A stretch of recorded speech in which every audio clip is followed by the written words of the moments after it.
Let me ask you something. When was the last time you lived even a single moment without worry?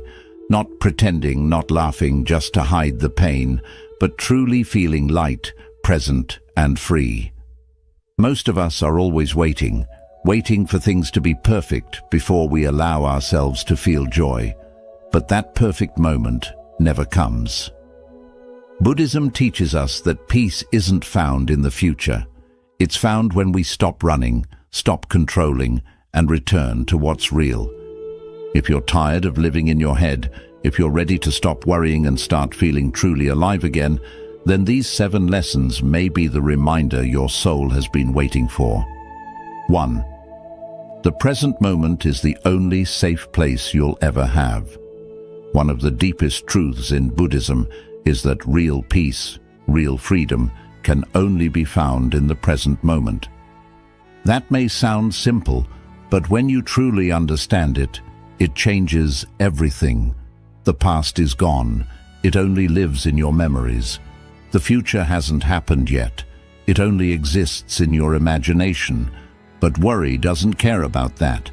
It pulls you into a mental world filled with what-ifs and maybes. It creates worst-case scenarios, builds fears out of thin air, and convinces you that danger is always just around the corner. And because you keep thinking about those fears, your body and mind start to react as if they're real, even though you're completely safe right now. When you worry, you're not dealing with the actual moment you're in. You're living in a future that hasn't happened. You're suffering through events that exist only in your mind. That's how powerful thoughts can be. They can rob you of the peace that's already here. But the moment you bring your awareness back to what is truly happening, your breath going in and out, the feeling of your feet on the ground, the sounds around you, something shifts. Your nervous system begins to calm down. Your chest feels lighter, your thoughts slow, because the present moment is not just an idea, it's a place, a refuge. It's the only space where life is actually happening. Everything else is just noise. And here's the most important part. Worry cannot survive when you're truly present. It feeds on imagination. It dies in reality.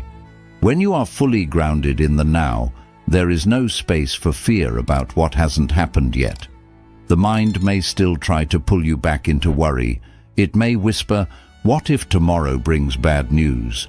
But you can learn to gently speak back to it, saying, "I don't need to solve tomorrow right now. Right now, I am safe. Right now, I am breathing, and that is enough." With practice, this return to the present becomes easier. It becomes your anchor, your home, your safest place to be. And the more you return, the more you realize you were never supposed to live in fear of the future. You were always meant to live in the freedom of now. 3. Acceptance is not giving up. It's giving yourself permission to breathe. We often confuse acceptance with weakness. We think that if we accept something difficult, it means we've stopped trying, that we've failed, or that we're giving up on changing things. But in Buddhism, acceptance is not about surrendering to helplessness. It's about letting go of the exhausting need to control everything that happens to us. When you constantly resist what life brings, whether it's a loss, a mistake, a delay, or an unexpected challenge, you create tension inside yourself. That tension becomes suffering, not because the situation is unbearable, but because your mind is fighting it so hard. Acceptance means seeing reality clearly and saying, "This is what's happening right now." It doesn't mean you like it. It doesn't mean you don't care. It simply means you stop pretending it's not real. You stop pouring energy into wishing it were different when in this moment it is not. And once you do that, something opens inside you. You stop clenching. You stop fighting against the tide. And in that softening, you can finally breathe again. Think about how much mental and emotional pain comes not from the event itself, but from your resistance to it. A relationship ends, and instead of grieving, we ask why it happened. how it could have been avoided, whether it could still be fixed. We relive it again and again, as if we could rewrite the past by worrying hard enough. But we can't, and the more we resist what is, the more we suffer. Acceptance is the moment you stop arguing with reality and allow yourself to feel what you feel, without judgment, without shame. That's when healing begins. This doesn't mean you stop trying to grow or improve your situation. It means you stop expecting life to match your plans in order for you to be at peace. You begin to realize that peace isn't the result of things going your way. Peace is what happens when you stop needing things to go your way. Acceptance creates space. Space for clarity, for wise action, for rest. It frees up the energy that was trapped in the endless cycle of frustration and fear. And in that space, you can move forward, not with anxiety, but with understanding, not with control, but with trust. Because you no longer need to win against life. You just need to walk with it. 4. Not every thought deserves your attention or your belief. The human mind is an incredibly powerful tool, but it can also be an incredibly noisy and confusing place. Every single day, thousands of thoughts pass through your awareness. Some helpful, many repetitive, and far too many based in fear, doubt, and insecurity. One of the core teachings in Buddhism is the understanding that you are not your thoughts. This simple truth, when fully grasped, can transform your inner life. Just because a thought appears in your mind doesn't mean it's true, and it certainly doesn't mean it deserves your full attention or your belief. Worry thrives on unexamined thoughts. It begins with a single whisper. What if something bad happens? And suddenly, you're following that thought down a spiral of imagined worst-case scenarios. You feel anxious, unsafe, uncertain, not because something real is happening, but because your mind has tricked you into believing a story that hasn't even come true. That's the danger of believing every thought you have. It can take you away from reality and into a place of fear, stress, and emotional exhaustion. But here's what Buddhism teaches us. The mind is like the sky, and your thoughts are like clouds. Some clouds are light and beautiful, others are dark and stormy. But none of them are permanent, and none of them define the sky. The sky remains untouched, even when storms pass through it. In the same way, your true self, your awareness, is much deeper and calmer than the thoughts that pass through it. When you begin to observe your thoughts instead of getting pulled into them, you develop what's known as mindfulness. You start to see thoughts for what they are, temporary mental events, not absolute truths. So when your mind tells you, "I'm not good enough," or "I can't handle this," or "everything is going to fall apart," you don't have to argue or panic. Instead, you can pause, breathe, and gently say, "This is just a thought. It's not a fact. I don't have to believe it." That simple awareness can stop the chain reaction before it begins, and over time, you start to create space between you and your thoughts. You no longer feel like a victim to every fear that rises. You begin to feel free, not because you've silenced your mind completely, but because you've stopped obeying every story it tells. The more you practice this, the more peace you'll experience. You'll still have thoughts, of course, but they won't carry the same weight. You'll be able to notice them, let them pass, and return to the calm center within you. That's what mindfulness does. It trains you to live with awareness instead of reactivity. It teaches you to stop letting your thoughts pull you in every direction. And when you master this inner stillness, worry no longer controls you. You become grounded, clear, and calm. Not because life is perfect, but because your mind no longer needs to be. 5. Impermanence means your fear cannot last forever. One of the most profound and freeing teachings in Buddhism is the truth of impermanence. The understanding that everything in this life is constantly changing. Nothing remains the same. People grow, emotions shift, situations evolve.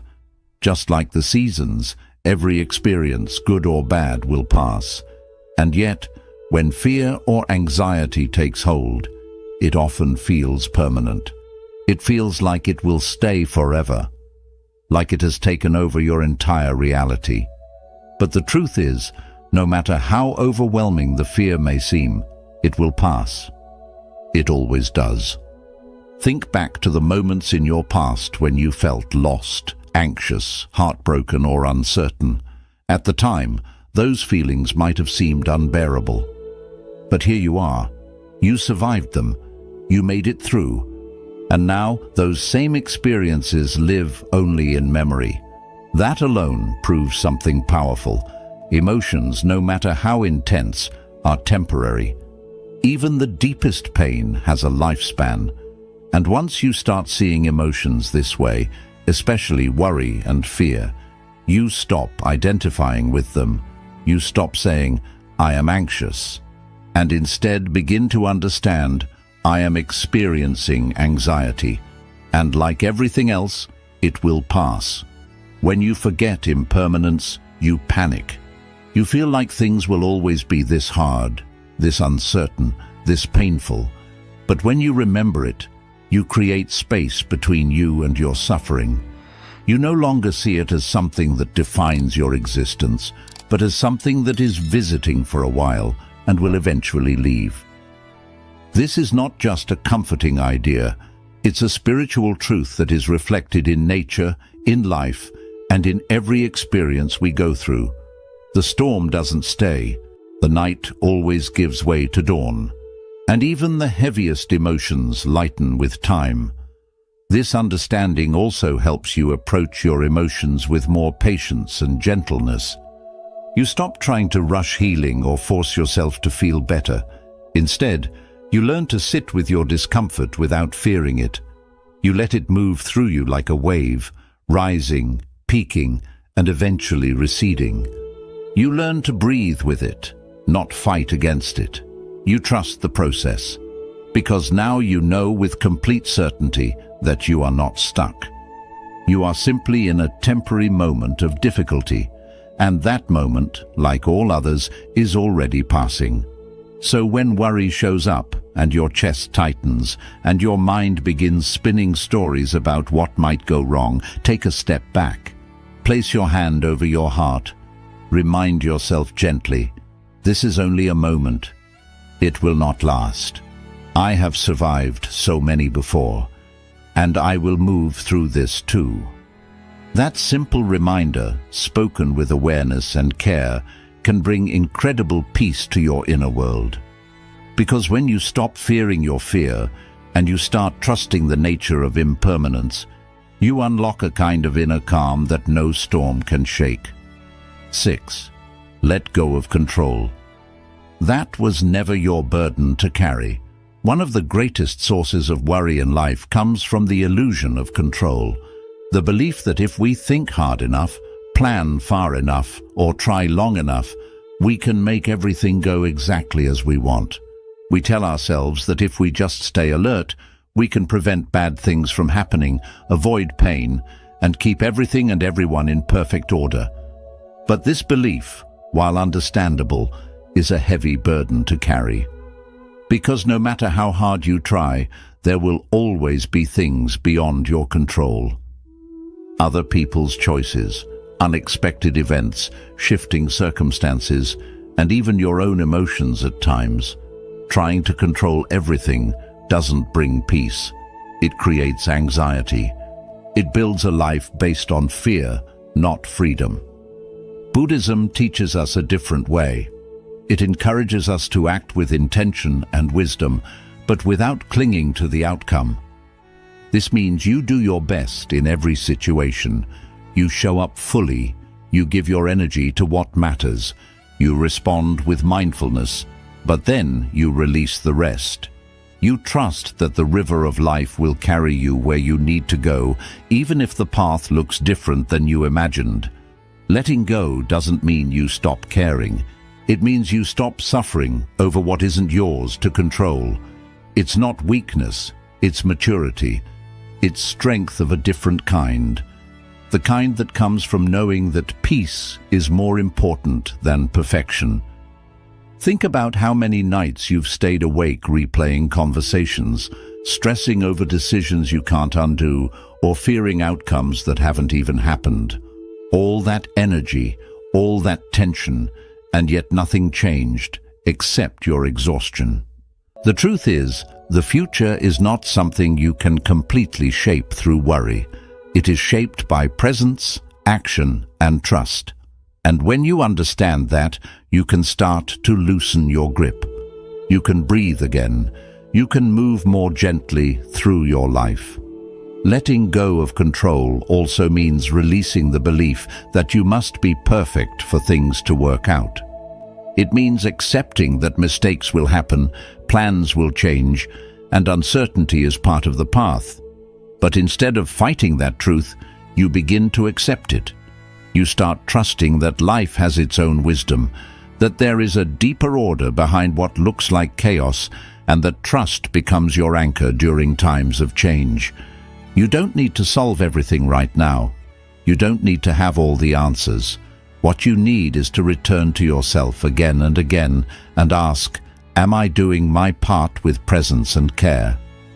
If the answer is yes, then allow the rest to unfold. Give life space to breathe. Give people space to be who they are, and give yourself permission to not know everything. The freedom that comes from letting go is not the kind that rises above life. It is the kind that goes deeper into it. It allows you to show up with more love, more clarity, and more peace, because your energy is no longer spent trying to control what was never yours in the first place. 7. Speak gently to the voice inside you that worries. Most people carry an inner voice that constantly worries, questions, doubts, and prepares for the worst. It appears in quiet moments, when you are alone with your thoughts, or when something uncertain shows up ahead. It whispers things like, "Are you sure you can manage this?" or "What if everything falls apart?" This voice is not cruel on purpose. It does not speak to hurt you. In fact, it believes it is protecting you. It tries to prepare you for possible danger, heartbreak, or disappointment. But over time, that same voice becomes a source of stress and tiredness. It keeps you in a constant state of alert, draining your peace and stealing your joy. Buddhism teaches compassion, not only for others, but also for yourself, especially for the parts of you that feel scared. Instead of battling this inner voice or trying to silence it with force and frustration, the healing way is to meet it with kindness and understanding. Just as you would comfort a frightened child who does not fully understand the world, you can begin speaking to your inner self with calm reassurance. You can say, "I know you are afraid. I know you are trying to protect me, but we are safe right now. We don't need to panic. Let's breathe and handle this one step at a time." When you shift from judgment to compassion, something powerful begins to happen inside you. The fearful voice no longer needs to shout to be noticed. It becomes softer. It slowly starts to trust you. For many people, the inner voice is loud, not because it is strong, but because it feels unheard. When you meet it with kindness instead of anger, when you sit with your fear instead of pushing it away, you create space for peace. You begin building a relationship with yourself based on trust, not control. This does not mean feeding every fear or allowing anxiety to control you. It means staying present with it, like a calm teacher guiding a worried student. You stop asking, "Why am I like this?" and start saying, "It is okay to feel this way. I can still move forward." This shift is at the heart of Buddhist self-compassion, meeting your inner world with mindfulness and kindness instead of shame and resistance. With time, As you continue this practice, the inner voice that once frightened you becomes quieter. Not because the world has changed, but because your relationship with your own mind has healed. You have become a safe place for yourself. You have learned that you do not need to fight yourself in order to grow. You need to hold yourself gently as you grow. And that kind of softness is not weakness. It is the deepest kind of strength, because when you can sit with your own fear without running from it, you are no longer ruled by it. You are free. Joy is not a reward for a perfect life. It is a practice you can start today. Many people spend their lives thinking happiness is something they must earn. They tell themselves, "I will be happy when things settle down," or "I will feel joy when everything is perfect. Once I am successful, once I have fixed every problem." But that day rarely comes, because the truth is, there will always be something unfinished. There will always be uncertainty, flaws, and changing circumstances. If you wait for life to be perfect before allowing yourself to be happy, you may end up waiting forever. Buddhism softly reminds us that joy is not something you find by accident. It is not something only the lucky or calm people receive. It is a daily practice, a mindful return to the present moment, a choice to accept life as it is, not only as you wish it to be. True joy is not always loud or dramatic. It does not always look like excitement or celebration. Sometimes joy is as simple as pausing to feel the warmth of the sun on your skin, hearing the wind move through the trees, sipping tea quietly, or noticing how your chest rises and falls with each breath. These are the quiet doors where happiness enters, not because your life is perfect, but because you have chosen to be present with it.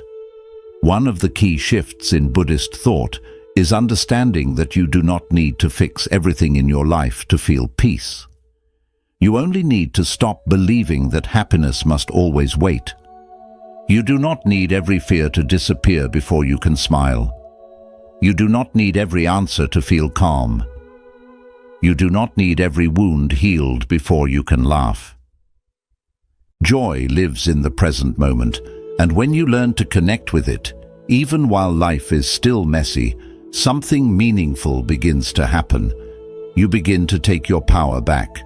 Practicing joy means training your mind to see the good, even when things are hard. It means taking a pause to feel grateful, even when everything is not perfect. It means allowing yourself to soften, to enjoy small moments, to treat yourself with kindness, and to value the times that bring peace. Over time, this becomes a natural way of living, and worry, which once felt steady and heavy, slowly begins to fade. Not because you pushed it away, but because your mind has learned a new focus, a new way to see. You begin to understand that life does not need to be perfect to be beautiful, that you do not need to solve every problem to feel love in your heart, and that sometimes the deepest joy is simply being here, alive, aware, and open to whatever the moment brings. When you practice joy in this way, gently and quietly each day, you discover that happiness was never far. It was only waiting for you to stop chasing it and start noticing it. And in that awareness, you begin to live not from fear or control, but from gratitude.